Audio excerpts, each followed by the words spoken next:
යාළුවනේ සුබ දවසක්. ඉතින් අද සොඳුරු ගමනාන්තේ අපි තවත් ගමනක් යන්නේ අපේ කොත්මලේ ඉන්න අයියා කෙනෙක්ගේ ලේ දන් දීමේ වැඩසටහනකට යන්න තමයි යන්නේ. ඉතින් අපි අපේ ගමේ ඉඳලා මයිලෝ සහ වතුර බෝතල් අරන් යනවා. අද අපි යන්නේ කොත්මලේ හාල්පොළ ගම්මානෙට. ඉතින් අපි ගිහිල්ලා බලමු යන් අපිත් එක්ක ඔයාලා.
guys අපි අර හාල්පොළ ගම්මානට යන ගමන් ඉන්නේ. අපි මඩ කුඹරෙන් පල්ලයට යන්න දිනවා පාරක්. ඒ පාර තමයි යන්න තියෙන්නේ. අපි යන ගමන් ඉන්න පල්ලයට ඔයාලත් යන් අපිත් එක්ක. අපි ආවේ ඉතින් ලේ දෙන කඳවුරට. අපිට හම්බුණා මේකේ සංවිධායක මණ්ඩල අයියා කෙනෙක්. අපි ආගෙන් අහලා බලමු මේ වැඩේ ගැන විස්තරයක්. අයියා මොකද්ද මේ වැඩේ? අපි එක්සත් තරුණ සංසදයේ රැවහෙනේ දැන් සමිතිය පටන් ගෙන අවුරුදු 6ක් විතර එනවා. මේ අපේ ලේ දන් දීමේ පස්වෙනි කඳවුර. එක දිගට අවුරුදු 5ක් දෙනවා. මේ කරගෙන යන්නේ උත්තම රුහිර පූජා කියලා ටයිටල් එකත් එක්ක මේ ටාගට් එකක් තියෙන්නේ අද අඩුම තරමේ උදිරදායකව ඩෝනර්ස්ලා 100වත් මේ ලේ ගන්න දැන් ඉන්න ක්‍රවුඩ් එකත් එක්ක අපිට ඒ තැනට යන්න පුළුවන් මේක තත්ත්වයක් තියෙන්නේ. දැන් මේ සැරේ මෙහි වෙච්ච වියසනත් ඒවත් එක්ක අනිත් එක නෝර්ලි දිස්ත්‍රික්කය ගත්තොත් එහෙම ලේ ගොඩක් හම්බ වෙනවා අඩුයි. එයාලා ගන්න ක්වොලිටි එකක් තියෙනවා. ක්වොලිටි එකට එනවා අඩුයි හම්බ වෙනවා.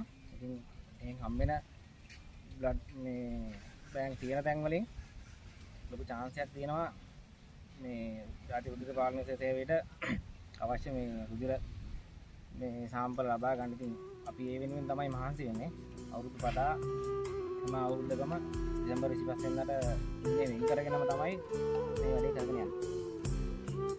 ඉතින් මේ තරුණ කට්ටියත් එකතු වෙලා මේ කරන වැඩ තවත් ඉදිරියට කරගෙන යන්න ශක්තිය ධෛර්ය ලැබෙන්න කියලා ඔයාලා හැමෝටම ප්‍රාර්ථනා කරනවා.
සොඳුරු ගමනාන්තේ අද අපි ආවේ ලේ දන් දීමේ කඳවුරකට.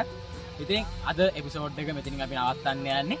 එහෙනම් මතක් කරලා සොඳුරු ගමනාන්තේ අපිව ෆලෝ කරලා තියාගන්න. එහෙනම් අදලා අපි නවතිනවා. ජය වේවා.